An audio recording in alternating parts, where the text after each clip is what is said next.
Buenas tardes, noches a todos. Soy el doctor Juan Pablo de Formación Jurídica y estamos una vez más en estas actividades gratuitas que, bueno, nosotros nos tomamos un momento para adquirir conocimiento de los colegas, ¿sí? En este caso estamos con la doctora Evangelina de la Rosa. Hola, Evangelina. ¿Qué tal, Juan? ¿Cómo estás? Buenas tardes para vos y para todos los colegas que se han sumado. Buenas tardes. Bueno, con ella la vamos a escuchar a ella, ¿sí? Que va a hablar sobre derecho laboral. La primera consulta laboral se llama el café, que es el motivo de esta reunión. Si alguien quiere hacer alguna consulta, la hace en el chat y si no, pide la palabra y abre el micrófono, ¿sí? Bueno, ahí te puse para compartir, Evangelina, así que queda todo en tus manos. Cualquier Bárbaro, cosa, yo sigo. bárbaro, genial. Bueno, ahí voy a compartir pantalla con una presentación que después seguramente Juan les va a hacer llegar. ¿Estaríamos, Juan? Estoy compartiendo, ¿cierto? Sí, ahí se ve genial. Bárbaro.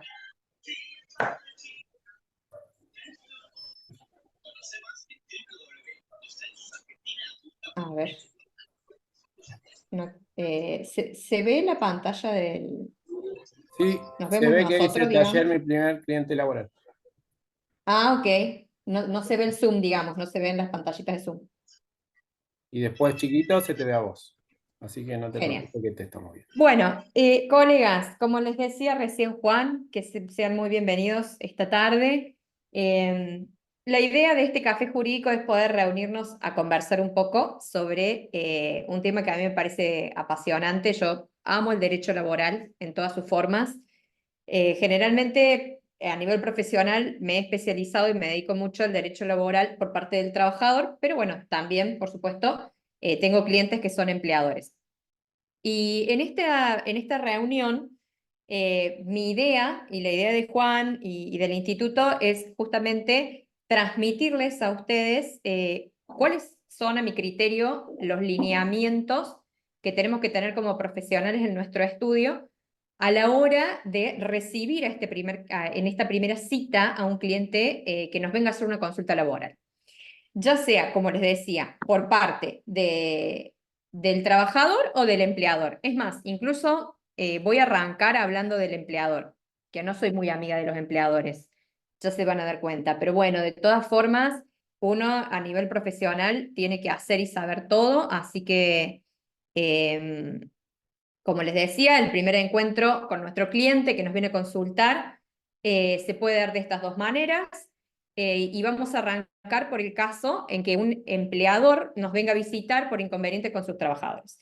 En estos casos, en primer lugar, tengan en cuenta que la consulta se cobra. A diferencia por ahí de lo que pasa muchas veces con los trabajadores, a quienes no solo no cobramos la consulta, o sea, el costo de la consulta, sino que tampoco se cobra la gestión prejudicial, muchas veces de la redacción de los telegramas. Y acá digo a veces porque hay otras veces que al menos en mi estudio sí las cobro a la redacción de los telegramas. Si bien vamos a ver en qué casos en particular los cobro, lo vamos a ver un ratito más adelante, pero desde ya le adelanto que es en los casos en los que mi gestión y mi intervención como profesional termina ahí, digo, termina con la redacción del telegrama.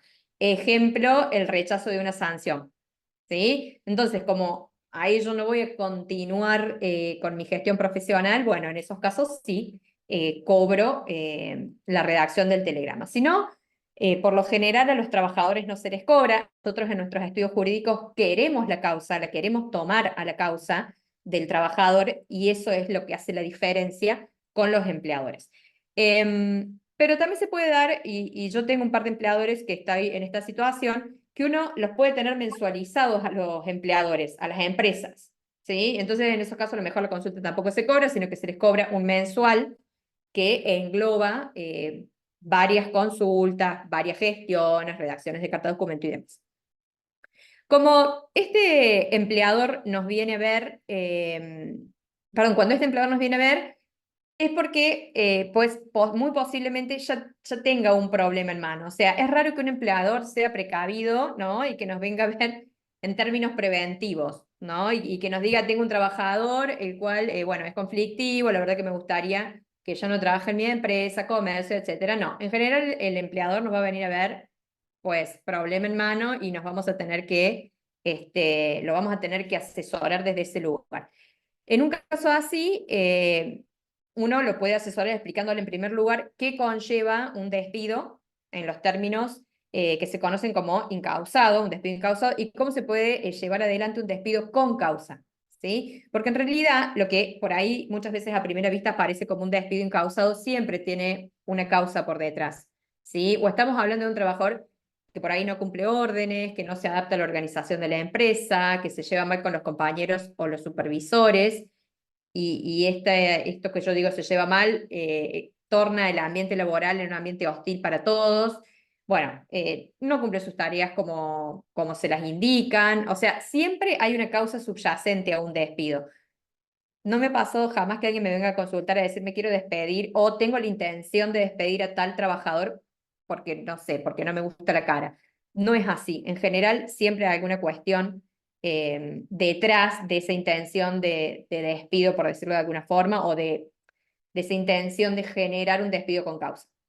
En estas causas se puede ir poniendo, en estos casos, ¿no? Se pueden ir poniendo de manifiesto de a poco, en un primer momento con un apercibimiento verbal, luego con un apercibimiento escrito, y de esa manera ir aumentando la graduación de las sanciones hasta llegar a un despido con causa, lo que evitaría en estos casos las indemnizaciones o sanciones que establecen la Ley de Contrato de Trabajo, por un lado, la Nacional de Empleo y la 25323, que son las que más se utilizan a estos fines. Entonces, cuando nos llegue un cliente empleador, comerciante, la consulta en principio, como ya lo dijimos, se cobra. Y como sabemos que seguro viene con problema en mano, hay que ahondar un poquito en el motivo de la consulta. Porque podrá ser que un trabajador que le remitió un telegrama, ¿no? Intimando correcta registración, o un trabajador que le exigió verbalmente la correcta registración, o alguna modificación en las condiciones laborales, ya sea cambio de horario de trabajo, modificación de los días de trabajo, cualquier otro inconveniente. La facultad de dirección y de organización del empleador están consagradas en el artículo 64 y 65 de la Ley de Contrato de Trabajo. ¿Sí? El artículo 64 nos dice textualmente: facultad de organización. El empleador tiene facultades suficientes para organizar económica y técnicamente la empresa, explotación o establecimiento. El 65 nos habla de la... Ahí está. El 65 nos habla de la facultad de dirección que posee este empleador. Las facultades de dirección que asisten al empleador deben ejercitarse con carácter funcional, atendiendo los fines de la empresa a las exigencias de la producción, sin perjuicio de la preservación y mejora de los derechos personales y patrimoniales del trabajador. ¿Qué me parece por ahí interesante remarcar en este articulado, ¿no? En estos dos artículos de los cuales estamos hablando? Que cuando nos vengan a consultar empleadores con el dilema de hasta dónde puede organizar su propia empresa o comercio, pues tengamos en claro que la misma ley de contrato de trabajo le da estas facultades a los fines de controlar los pormenores del día a día de sus empresas. ¿Sí? En razón de esto, hay por ahí una delgada línea entre modificar unilateralmente, por ejemplo, el horario de un trabajador o trabajadora, y hacer uso de las facultades de organización empresarial. Acá es donde entran nuestros consejos o nuestra pericia técnica. Lo que suele confrontarse en términos de derechos es el de los empleadores de organización y dirección y el de los trabajadores en lo que hace los derechos adquiridos. ¿Sí? El reconocimiento de los derechos adquiridos en nuestro país se basa en varios principios legales y constitucionales. La Constitución de la Nación Argentina, en el artículo 14 bis, establece que el trabajo en sus diversas formas gozará de la protección de las leyes, las que asegurará al trabajador condiciones dignas y equitativas de labor. ¿Sí? Los derechos adquiridos en el ámbito laboral argentino pueden ser de diversa naturaleza. En general, incluyen el salario y los beneficios económicos. ¿Sí? Los trabajadores tienen derecho a mantener el nivel de salarios y los beneficios económicos que han obtenido a lo largo de su relación laboral. Esto del tema de mantener los derechos adquiridos, sobre todo en lo económico, es en general el mayor de los conflictos. O sea, cuando alguien nos viene a consultar un empleador por alguna cuestión relacionada a esto, en general es este tema. es raro que sea otro. ¿Es este o el tema de la modificación de los horarios de los trabajadores? Son los dos temas más, y que por ahí más conflicto traen, o que por ahí, como yo decía recién, la línea es como muy delgada entre esto es facultad de organización y no estoy afectando los derechos del trabajador, o esto está afectando derechos adquiridos por parte del trabajador. Pero bueno, como les decía, por ahí vamos a ser nosotros quienes le vamos a dar, ¿no?, la directiva a ese empleador de qué lado está, o digamos, no excederse básicamente su facultad de organización.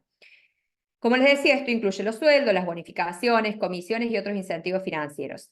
Como también les decía recién, el otro es la jornada laboral. Los horarios de trabajo acordados entre el empleador y el empleado no pueden ser modificados sin el consentimiento del trabajador, a menos que existan razones justificadas, ¿sí? Este suele ser, como les decía, uno de los focos de conflicto entre empleadores y trabajadores muy común. Y se da porque los empleadores no suelen consultar a los trabajadores y solicitar su consentimiento a los fines de un cambio de horario. Y ese trabajador posiblemente tenga otras actividades, sean laborales, personales, en ese nuevo horario que se le quiere establecer. Por eso siempre es importante seguir los lineamientos que nos dan las normas, estos dos artículos que nosotros leímos recién. Y también aconsejar esto a los empleadores, más allá de que no nos vengan a consultar específicamente por este tema, decírselo, sobre todo si tenemos a un cliente que sea empleador, manifestarlo, decirle, che, mira, a vos la ley te ampara, vos tenés la capacidad y la facultad para organizar tu empresa, pero es importantísimo que vos dialogues con tus trabajadores y si les querés cambiar, modificar algunos derechos de los que se consideran adquiridos, conversarlo, charlarlo y siempre la mejor opción va a ser, por supuesto, todo consensuado, ¿no? Como les decía, no significa que no se pueda modificar el horario de un trabajador, sino la forma de hacerlo, en principio, debe ser consultada con ese trabajador y consensuada con el mismo. En el caso de que no haya acuerdo, hay que analizar las causas que llevan a ese empleador a necesitar cambiar el horario.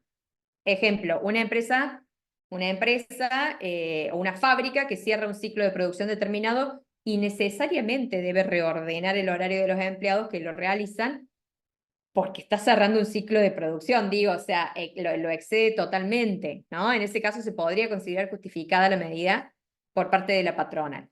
Otro caso es el de las vacaciones y licencias. Los periodos de vacaciones, a ver si... No, todavía estamos acá.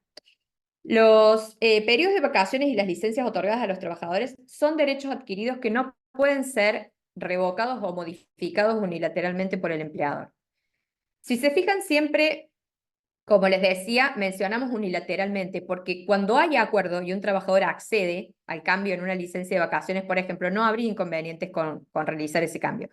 Con este tema, por ahí en general, las dudas o consultas vienen por la forma de organización.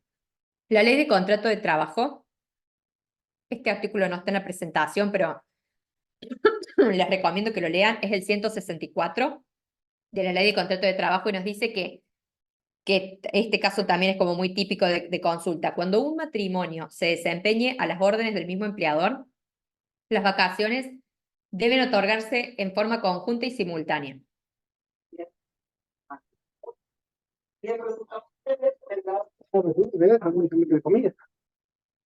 Siempre que no afecte notoriamente el normal desenvolvimiento del establecimiento.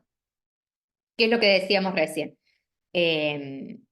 Digo, siempre que haya acuerdo, insisto, cuando hay un matrimonio se tiene que dar de forma conjunta, siempre y cuando no afecte el normal desenvolvimiento de la empresa. Si las dos personas, si el matrimonio trabajan en la misma área y realmente que ambos se retiren y tomen su licencia vacacional en el mismo periodo, va a afectar el funcionamiento de la empresa, bueno, ese es uno de los casos de excepción en los que no se tomará de forma conjunta.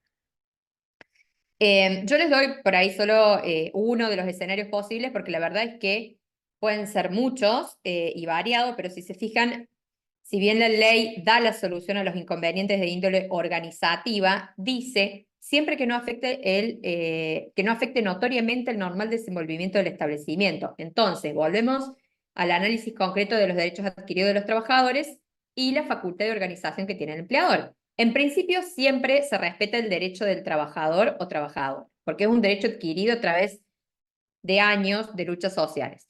Pero esto no quita que un empleador pueda organizar su empresa de la forma que más le convenga. Solo que, bueno, debe seguir ciertos pasos y formas como notificar, dialogar con el trabajador y tratar de consensuar cualquier cambio o modificación que requiera. ¿Sí? Bueno, hago paréntesis para que hablemos de que muchas veces cuando un cliente empleador nos viene a consultar con una duda de este tipo, en general hay algo más detrás. O sea, o existe un conflicto subyacente con ese trabajador, o en realidad lo quiere incomodar para que renuncie, o algo por el estilo existe. Traten por ahí de ahondar en estas posibilidades, porque hay formas de preparar, entre comillas, un despido a los fines de que ese cliente no tenga que abonar indemnizaciones o sanciones. Esto siempre que existen inconvenientes reales con un trabajador, que sepan también que no es bueno nunca manifestar a un cliente, ya sea empleador o trabajador, que haciendo las cosas que uno le aconseja al pie de la letra no va a tener inconvenientes judiciales a futuro, ¿no? O sea, digo, jamás aseverar o asegurar algo por el estilo, porque ya sabemos que las nuestras son obligaciones de medio y no de resultado. Ahora, sigamos con otro ejemplo de derechos adquiridos y son de forma genérica las condiciones de trabajo, las condiciones laborales como la seguridad en el trabajo y el ambiente laboral. También son derechos adquiridos que deben ser respetados y mantenidos. ¿Sí? Por otro lado, tenemos la antigüedad. La antigüedad en el empleo es un factor importante para determinar ciertos beneficios como indemnizaciones por despido, etc. Este derecho adquirido no puede ser alterado sin justa causa. Bueno, habiendo por ahí analizado al menos algunos de los que pueden ser considerados derechos adquiridos de los trabajadores, sabemos que los empleadores cuando nos consulten seguro, tendrán algún inconveniente ya entre manos y lo que me parece por ahí interesante que veamos es la forma más prolija posible para encarar esos problemas y son las sanciones aplicables a los trabajadores que mencionamos al pasar hace un ratito. Cuando yo no sé si sirve que lo aclare, pero cuando yo hablo de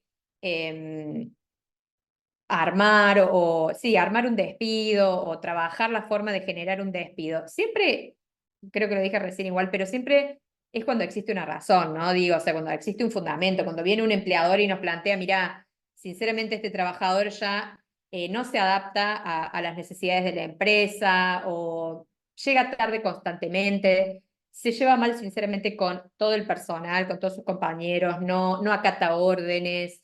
Bueno, cuando hay situaciones de ese tipo, ¿no? O sea, no es para, yo por ahí las palabras suenan medio fuertes, como armar un despido o cosas por el estilo, pero bueno, por ahí en la jerga del derecho laboral se usa mucho esa expresión poco feliz, pero bueno, vale, me parece que vale la aclaración.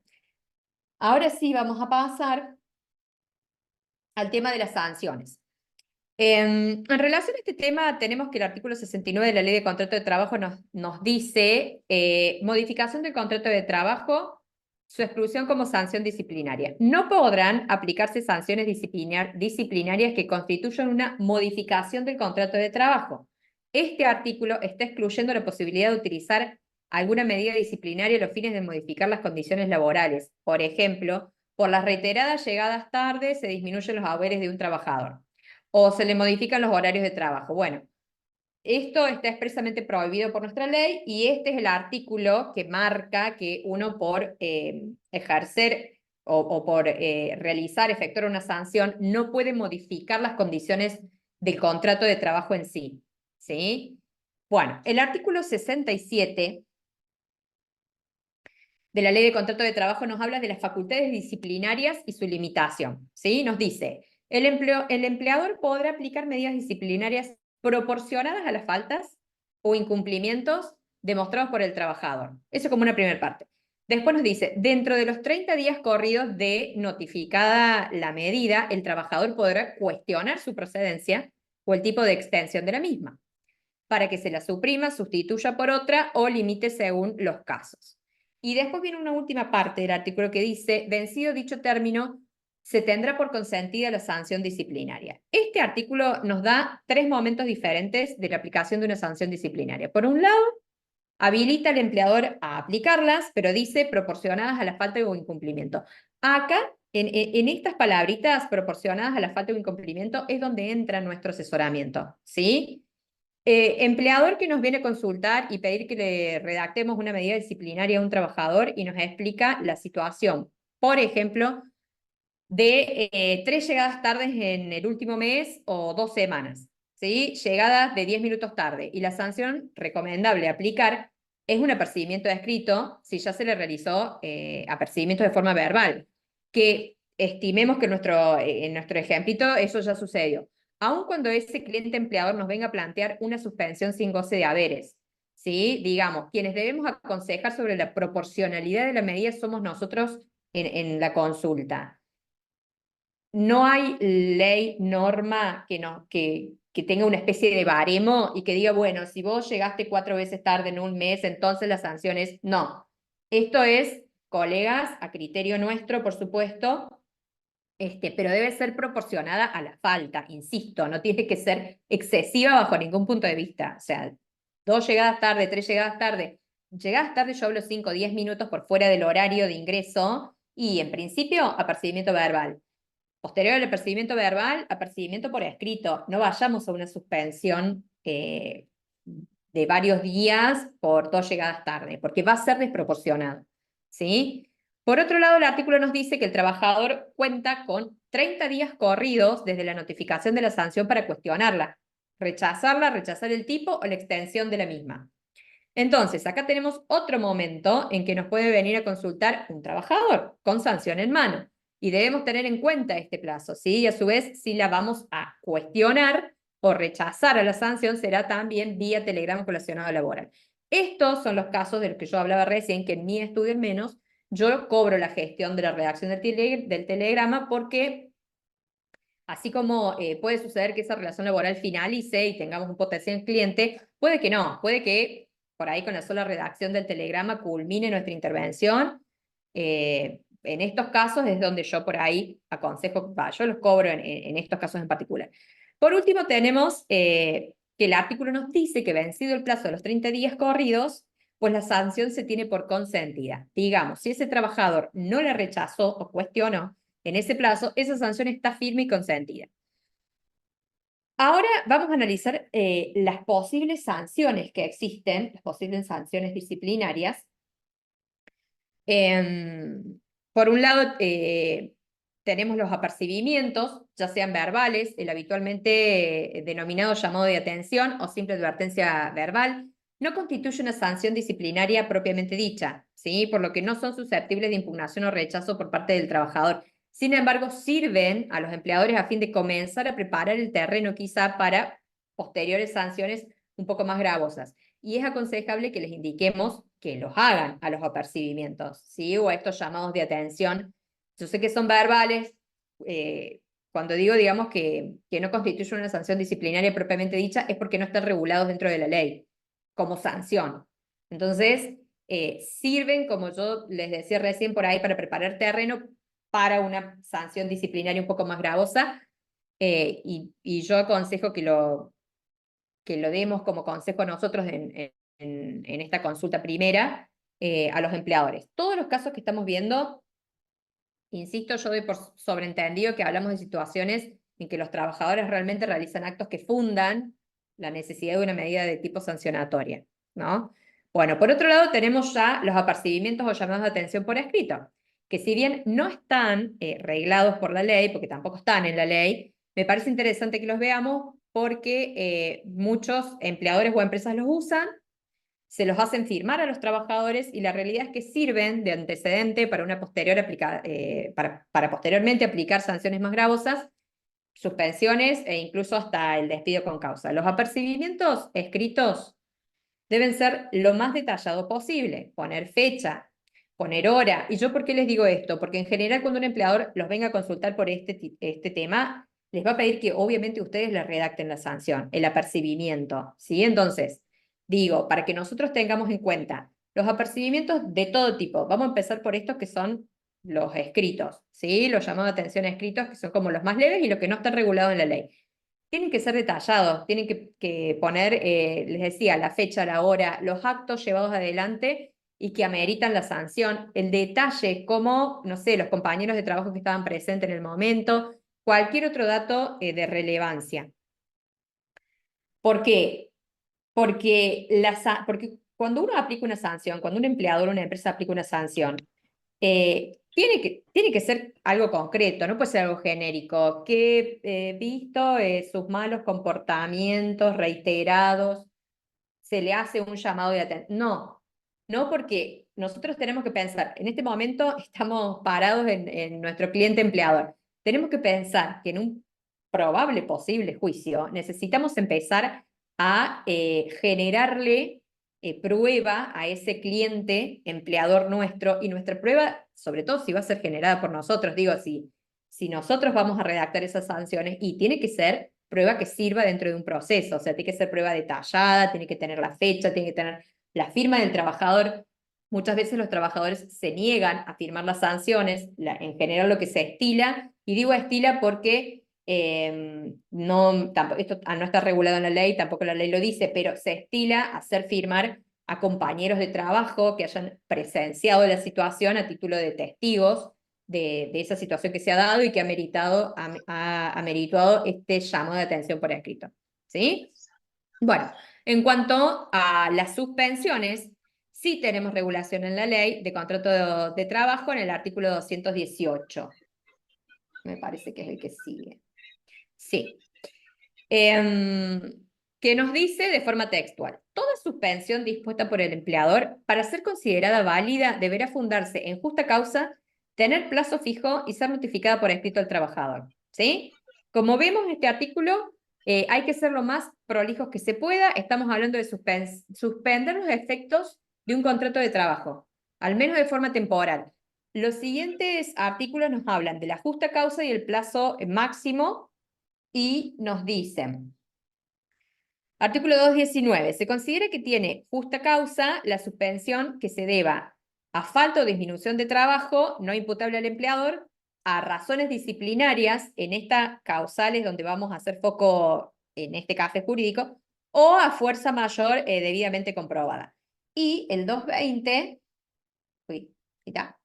El 220, que nos habla del plazo máximo, nos dice: las suspensiones fundadas en razones disciplinarias o debidas a falta o disminución de trabajo no imputables al empleador no podrán exceder de 30 días en un año. Esto que les estoy diciendo también suele ser consulta, sobre todo de los empleadores, de los trabajadores también, pero generalmente de los empleadores nos suelen venir a consultar. Che, pero bueno, yo tengo a un trabajador que lo suspendí ya varias veces a lo largo del año. ¿Cuánto tiempo puedo suspenderlo? Si tengo un plazo, tengo un tiempo máximo, sí. Este es el artículo que nos indica que no podrá exceder de 30 días en un año, contados a partir de la primera suspensión. ¿Sí? Las suspensiones fundadas en razones disciplinarias deberán ajustarse a lo dispuesto en el 67, que vimos hace un ratito, ¿sí? En el artículo 67, sin perjuicio de las condiciones que se fijaren en función de lo previsto en el artículo 68, que también lo vimos hace un rato. Si recuerdan, el 67 que trataba las medidas disciplinarias que deben ser proporcionales a la falta, ¿sí? Y demás. Bueno, acá se nos agrega el 68, que el 68 no los tenemos en la firmina, pero que los invito a que lo lean, así podemos continuar. Si bien el articulado que habla de suspensión como Evangelina, medida... Sí, no quiero que se te perdón. corte, se está por terminar Ah, la bien. sesión. Los invito a salir y al volver a ingresar con el mismo link, por favor. Ok, ok. Entonces, decíamos que ya habíamos hablado hace un ratito del 67, los invito a que lean el 68. Y si bien el artículo que habla de suspensión como medida disciplinaria no hace mención al pago de salarios durante ese plazo, al suspenderse algunas de las obligaciones del contrato de trabajo, entre ellas está justamente la del pago de los haberes por el plazo que dure la medida disciplinaria.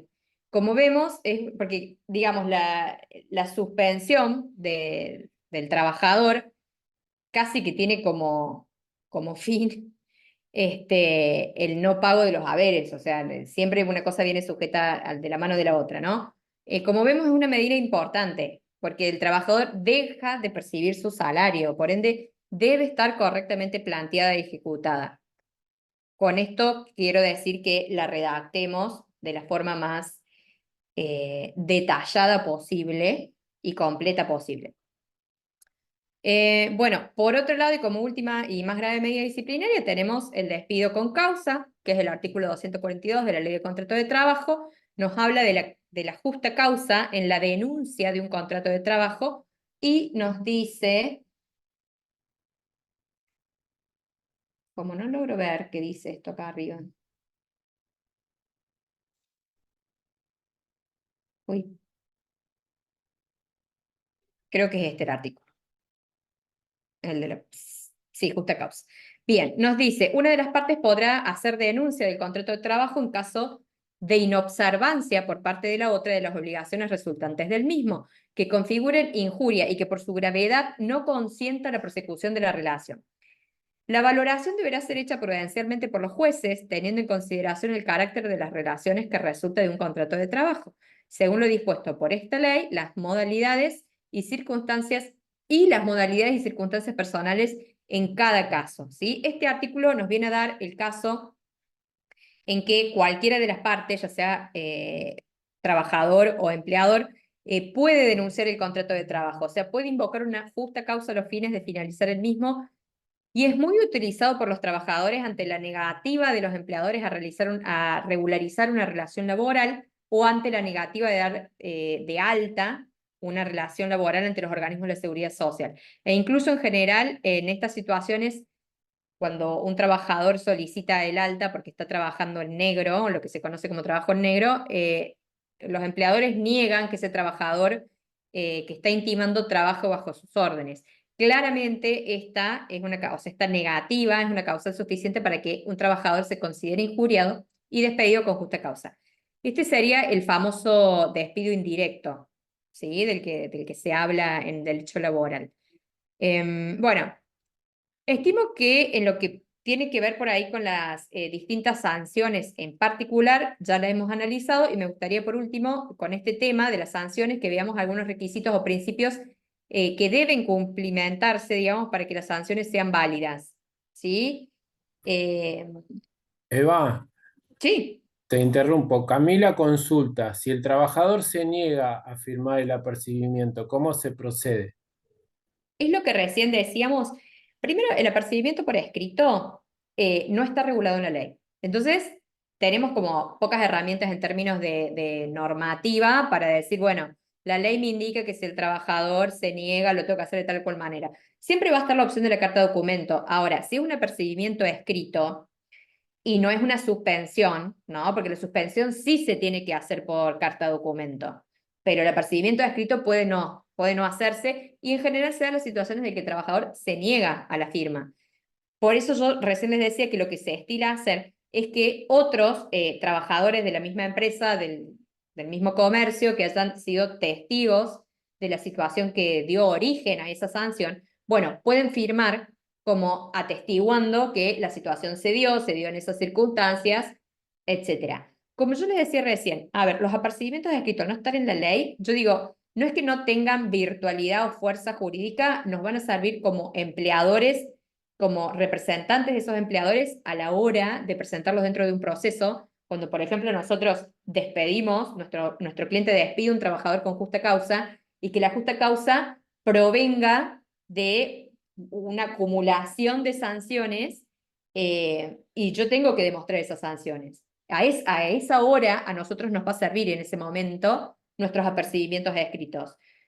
¿Están en la ley? No, no están en la ley. Pero lo que está en la ley son las suspensiones directamente en términos de sanciones. Pero la jurisprudencia, la doctrina, digo, son sanciones, los apercibimientos escritos que están como súper regulados, no en la norma, pero sí en las otras fuentes del derecho y que se aceptan, y que una de las formas es esa. La otra, insisto, siempre va a estar porque quizá me vas a decir, bueno, pero se puede dar el caso que en realidad el trabajador no había otros compañeros en ese momento, o los otros compañeros no quisieron firmar, porque se puede dar la situación, pues siempre pueden notificar por carta documento, que es la forma de notificación de los empleadores. Los empleadores se notifican por carta documento, los trabajadores por telegrama colacionado laboral. Para el empleador siempre tiene costo. El envío de la carta documento está en 9.500 pesos, 9.700 pesos, una cosa así. Y el telegrama es gratuito. Por eso yo digo, siempre es aconsejable hacerlo por escrito, digo, no necesariamente por carta documento. Bueno, como les decía entonces, hemos visto por ahí un poquito los distintos tipos de sanciones, que mi idea por ahí en este café de ver las sanciones es porque en general es por el tema que nos vienen a consultar los empleadores, ¿no? Ya puede ser por la sanción misma, o sea, la sanción de decir, che, tengo este problema puntual con este trabajador, ¿cómo acciono? ¿Qué hago? ¿Cómo me manejo con esta situación? O puede ser, como les decía también, de decir, mira, que nos venga esto es el menos de los casos porque los empleadores son bastante improlijos. No tengo nada en contra de los empleadores y de los comerciantes en particular, pero el comerciante es improlijo. El comerciante, como por ahí es una persona que lleva muchos años en el comercio, cree que sabe, y sabe de un montón de cosas que tienen que ver con el comercio y con el giro de su comercio, pero por ahí con las cuestiones legales no las maneja tanto y trata de manejarlas solo. Entonces, cuando ya viene, es raro que venga de forma preventiva a decirnos, mira, tengo este trabajador que la verdad que, como les decía al principio, o me llega siempre tarde, o no le hace caso a los supervisores, la verdad que la relación se ha desgastado, ha llegado a un punto en que la relación sinceramente ya no puede continuar. ¿Qué me aconsejas para tratar de que las sanciones o las indemnizaciones no sean tan gravosas? Acá hago un paréntesis que de todas formas más adelante igual también lo vamos a tratar este tema, pero por ahí con los clientes empleadores que me vienen a consultar, soy siempre muy concreta desde el vamos. Cuando me vienen con un planteo de este tipo, del tipo necesito o quiero o es mi intención desvincular a un trabajador, es siempre decirle, mira, o sea, puedo colaborarte con esto, vamos a tratar lo vamos a comenzar a sancionar por cada una de las faltas que este trabajador vaya realizando, vamos a comenzar con las sanciones, después vamos a comenzar con las suspensiones, etcétera. Esto no esto no los salva, entre comillas, no los exime de un posible, probable proceso laboral donde se cuestione esas sanciones y donde se cuestione la causa del despido.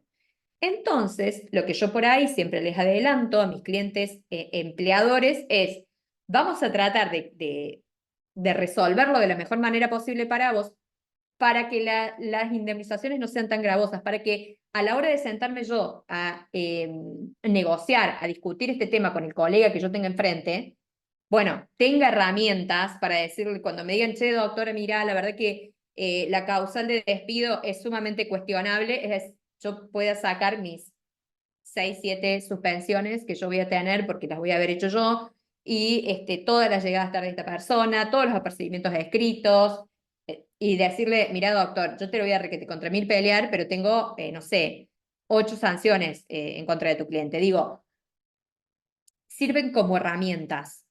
No quita, no quita, porque por ahí después los empleadores pueden venir y decirnos, nuestros clientes, ¿no? Che, pero mirá, yo hice esto, que es lo que vos me recomendaste, incluso las sanciones y las suspensiones me las redactaste vos, y sin embargo el proceso judicial eh, avanzó o me hicieron el reclamo.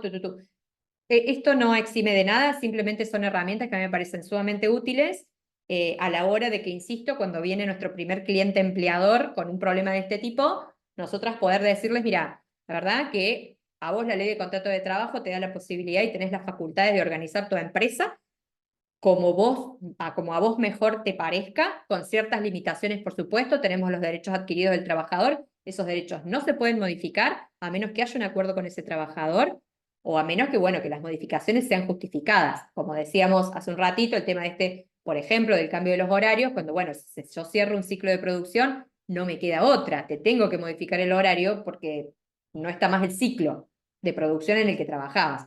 Pero quitando eso, son los menores de los casos, los derechos adquiridos del trabajador no se pueden vulnerar. ¿Sí? Entonces, con todas estas herramientas, decirle a nuestra primer consulta, empleador, decirle, mira, Lo que yo te recomiendo es que si este trabajador te trae tantos problemas, dejemos, porque ya seguramente lo verbal ya lo pasamos, digo, o sea, seguramente ya hiciste apercibimientos verbales, empecemos por los apercibimientos escritos. Dicho esto, les quiero contar que en el material complementario yo les dejo todo, ¿no? O sea, digo, les dejo modelos de apercibimientos escritos por distintas causales, les dejo modelos de suspensión, les dejo modelos de medida disciplinaria de despido con causa, creo que eso y algunas otras cosas más, ¿no? Pero desde lo que hemos visto hasta ahora les dejo todo eso de modelito para que ustedes tengan. También, colegas, tengan en cuenta que lo que yo les dejo son modelos, digo, cada caso laboral es totalmente diferente al otro, digo, que es como que el modelo les va a servir porque están las bases de decir, tiene que tener esto, chicos, no dejen, tenemos que poner los datos completos del trabajador, pero eso son cosas básicas que se sobreentienden o uno ya claramente las debe saber, pero es simplemente para que no nos olvidemos al momento de tener que redactar. Pero bueno, obviamente ustedes, en los modelitos que yo les puse que tienen un punteado, bueno, lo van a tener que explicar y van a tener que detallar cuál es la causa concreta de ese trabajador, de esa sanción y de esa situación. ¿Sí? Bueno, entonces decíamos, ay, perdón, me fui. Acá, estamos acá. Hay tres por ahí que son como requisitos o principios que deben cumplimentarse para que las sanciones sean válidas, ¿sí?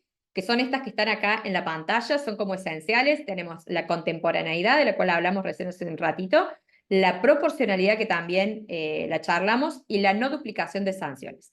Vamos por la contemporaneidad. Debe existir contemporaneidad entre la falta cometida y la sanción aplicada. Es decir, que debe sancionársela en tiempo oportuno. En realidad lo que charlamos recién no fue la contemporaneidad, sino que fue el tema del plazo de los 30 días para observarla a esa sanción, ¿sí? Cuando yo hablo de contemporaneidad entre el acto que generó la sanción y la sanción, es esto de lo que vamos a charlar ahora, ¿no? No se debe dejar transcurrir desde el incumplimiento del trabajador un lapso de tiempo que indique que la falta ha sido consentida por ese empleador, ¿sí? ¿Este plazo me lo da la ley? ¿Hay alguna norma que me diga la cantidad de días, tiempo, meses? No. Pero, por ejemplo, si el 5 de marzo el trabajador agredió verbalmente a un compañero de trabajo en presencia del supervisor, resulta extemporáneo sancionarlo por esa falta el 10 de abril. Digamos, la demora en estos casos está justificada, pero no es el caso del ejemplo que les acabo de dar, ¿no? Pero las demoras cuando hay un lapso de tiempo más largo entre la acción y la sanción, está justificada cuando se produce por una instrucción, por la instrucción de un sumario o la investigación de la conducta, es decir, cuando se produce una falta, pero no se sabe aún la magnitud ni con certeza quién la cometió. En este caso, el tiempo para sancionar debe comenzar a contarse a partir de la finalización del sumario interno, ¿sí? Importante saber que el plazo del que hablamos debe ser establecido criteriosamente. No hay norma legal que lo determine, pero claramente, como pasa en el ejemplo del que hablamos, un mes o más es un exceso, ¿sí? La sanción se considera consentida. Digo, el acto que hubiera sido plausible de sanción se considera consentido. Entonces, volvemos a lo mismo. ¿Quién tiene ese criterio? Y nosotros. Si nos viene un empleador y nos dice, che, hace 2 meses y medio esta persona, no sé, llegó 3 veces tarde o lo que sea, es instruirlo en este sentido y decirle, mira, la verdad es que tiene que ser contemporánea, o sea, tiene que haber un lapso muy cortito de tiempo entre el cometimiento, entre el acto que realizó ese trabajador y la sanción que vos le querés aplicar. De lo contrario, nada, si las cuestiones son llegadas tarde, vamos a tener que esperar a que llegue tarde nuevamente y bueno, y sancionarlo en ese momento. También saber que esta característica vale para la impugnación, de esto sí lo hablamos recién, o rechazo de una sanción. Pero de acá sí nosotros tenemos un término, que son 30 días, ¿no? O sea, desde que se lo sanciona al trabajador, el trabajador tiene 30 días para impugnar esa sanción y es importante que lo haga en término, si no también se considera consentido, digo, se considera consentida la sanción. Bueno, después tenemos el tema de la proporcionalidad.